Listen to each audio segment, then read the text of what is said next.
വടകരയിലും ആറ്റിങ്ങലിലും തെരഞ്ഞെടുപ്പ് അട്ടിമറിക്കാൻ നീക്കം എന്നാരോപിച്ച് കോൺഗ്രസ് ഹർജിയിൽ തെരഞ്ഞെടുപ്പ് കമ്മീഷന് നോട്ടീസ് അയച്ച് ഹൈക്കോടതി. വടകരയിൽ കേന്ദ്രസേനയെ വിന്യസിക്കണം എന്നാണ് കോൺഗ്രസിന്റെ ആവശ്യം. ആറ്റിങ്ങലിൽ 1,00,000-ലധികം ഇരട്ട വോട്ടെന്ന് അടൂർ പ്രകാശ് ആരോപിക്കുന്നു. അതേസമയം സൈബർ ആക്രമണത്തിൽ UDF സ്ഥാനാർത്ഥി ഷാഫി പറമ്പലിനെതിരെ LDF സ്ഥാനാർത്ഥി KK ശൈലജ തെരഞ്ഞെടുപ്പ് കമ്മീഷന് പരാതി നൽകി. കോഴിക്കോട് നിന്ന് മിഥില ബാലൻ വിവരങ്ങളുമായി ഇപ്പോൾ ചേരുന്നുണ്ട്. മിഥില, അങ്ങനെ ഈ പരാതിപ്പോര് തുടരുകയാണല്ലോ മിഥില. തീർച്ചയായും ഉന്മേഷ്, ഇന്ന് രണ്ട് കാര്യങ്ങളാണ് വടകര ലോക്സഭാ മണ്ഡലവുമായി ബന്ധപ്പെട്ട പ്രധാന കാര്യങ്ങൾ നടന്നിട്ടുള്ളത്. ഒന്ന്, ഷാഫി പറമ്പിൽ, അതായത് കോൺഗ്രസ് ഹൈക്കോടതിയെ സമീപിച്ചിരിക്കുന്നു. കള്ള വോട്ട് നടക്കാൻ സാധ്യതയുണ്ടെന്ന ആക്ഷേപവുമായിട്ടാണ്, CPM നീക്കമെന്ന ആക്ഷേപവുമായിട്ടാണ് ഹൈക്കോടതിയെ സമീപിച്ചിട്ടുള്ളത്. മരിച്ചവർ, വിദേശത്തുള്ളവർ തുടങ്ങിയവരുടെ പേരിൽ വരെ വോട്ട് ചെയ്യാൻ നീക്കം നടക്കുന്നു. മറ്റ് രാഷ്ട്രീയ പാർട്ടിയിലെ പോളിംഗ് ഏജന്റുമാരെ ഭീഷണിപ്പെടുത്താൻ സാധ്യതയുണ്ട്. ആ ഒരു സാഹചര്യത്തിൽ കേന്ദ്രസേനയെ വിന്യസിക്കണമെന്ന ഒരാവശ്യവുമായി ബന്ധപ്പെട്ടാണ് ഹൈക്കോടതിയെ സമീപിച്ചത്.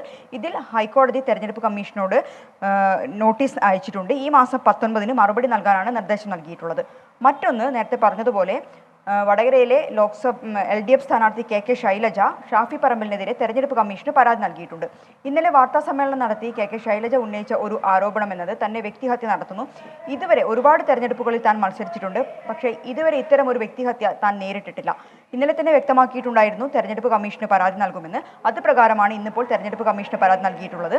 ഇത്തരത്തിൽ നവമാധ്യമങ്ങളിൽ വ്യാജ പ്രചാരണം നടത്തുന്നു എന്നാരോപിച്ച് ഇത് രണ്ടാം തവണയാണ് KK ശൈലജ തെരഞ്ഞെടുപ്പ് കമ്മീഷന് പരാതി നൽകുന്നത്. ഇതിൽ എടുത്തു പറയേണ്ട ഒരു കാര്യം, ഈ പരാതിയിൽ പറയുന്ന ഒരു കാര്യം, പോലീസിന് ഇത്തരത്തിൽ പരാതി നൽകിയിട്ടും വേണ്ടത്ര ഒരു നടപടി ഉണ്ടാകുന്നില്ല എന്ന പരാതി, പോലീസിനെതിരെ ഒരു വിമർശനവും ഈ പരാതിയിലുണ്ട്.